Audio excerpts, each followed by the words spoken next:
Limbaugh Show brought to you by Lori Darlings in Fayetteville, Alabama. A slugfest last Friday night. Winterboro and Fayetteville Key Region matchup, 28-21 final.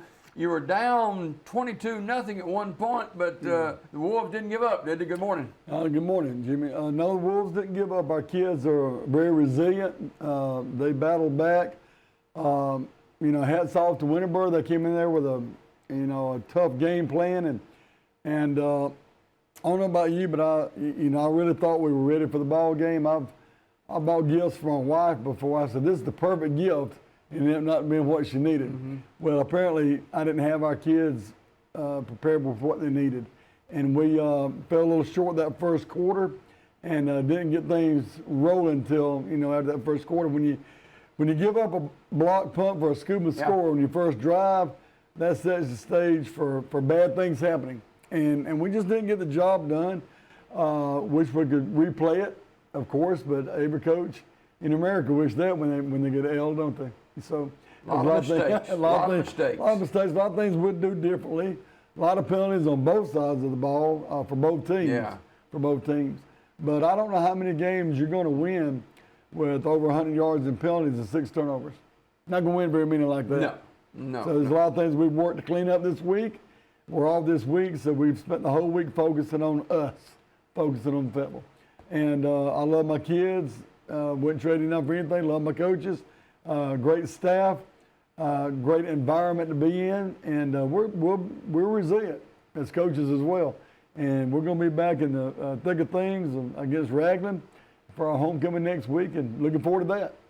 It seems at times from my viewpoint that I could see, both teams seemed a little bit undisciplined. And just and back and forth. And there's penalties here, penalties there, and penalties everywhere. Yeah.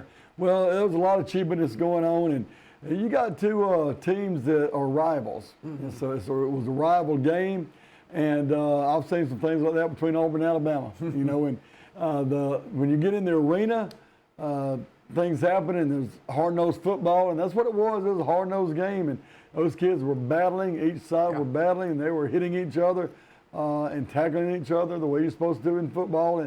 And like I say, I think I give the edge to Winterboro because of that first quarter and the way they played it. But we moved the ball. We just had an inability to score. We got down in the red zone a couple of times, didn't punch it in, and we had I think it was 140 passing. Had 2 100-yard rushers, and Preston Duke. Now you just throwing those stats out. Yeah. Those are stats that you normally win the football game. That's what I'm saying. And our running back Cam Hammonds goes for over 100. Our quarterback Preston Duke goes for over 100, and 140 yards passed. That's pretty good. Yeah. So we had 350 plus yards for the ball game. Still came up on the losing end of it. I would a lot rather learn from a win, but we've learned a lot, and we've talked a lot about composure and not allowing the other team to dictate our own actions. So we've talked about a lot of things, and but like I say, hats off to Winterboro. I think they did a great job, and they'll keep winning. They're a good football team. Yeah. They're ranked number 8 for a reason, and we're going to come back, battling, and one game at a time, Jimmy. One game at a time. Yeah, and you're not where you want to be at this point of the season, of course.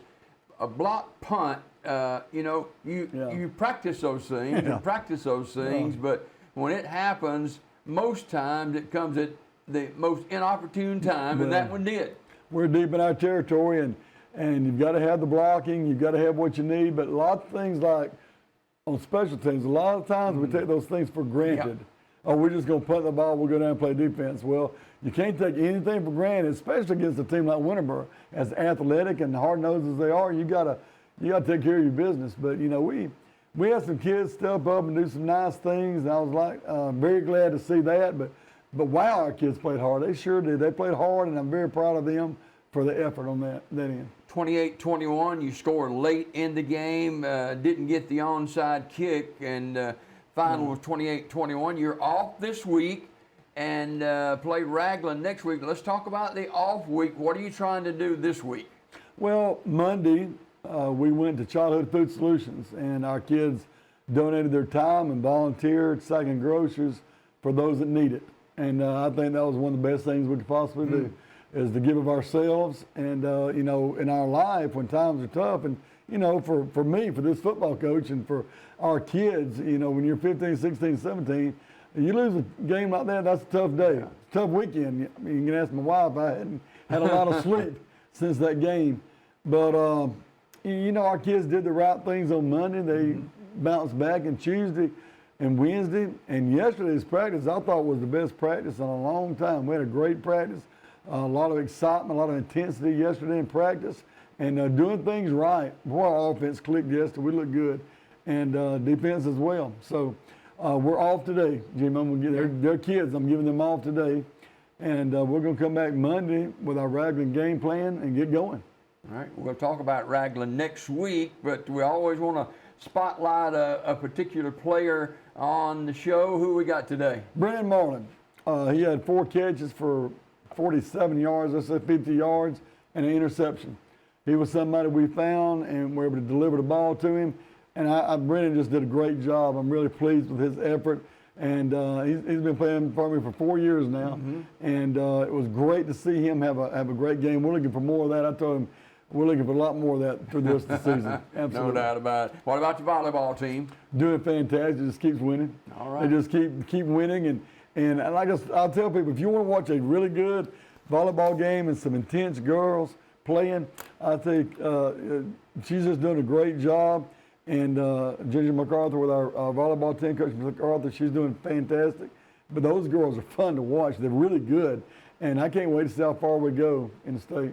All right, Coach, thanks for dropping by this morning. Coach John Limbaugh, the head football coach and athletic director at Fayetteville High School, brought to you by Lori Darlings and Cozy Corner in Fayetteville, Alabama. More Daybreak after this.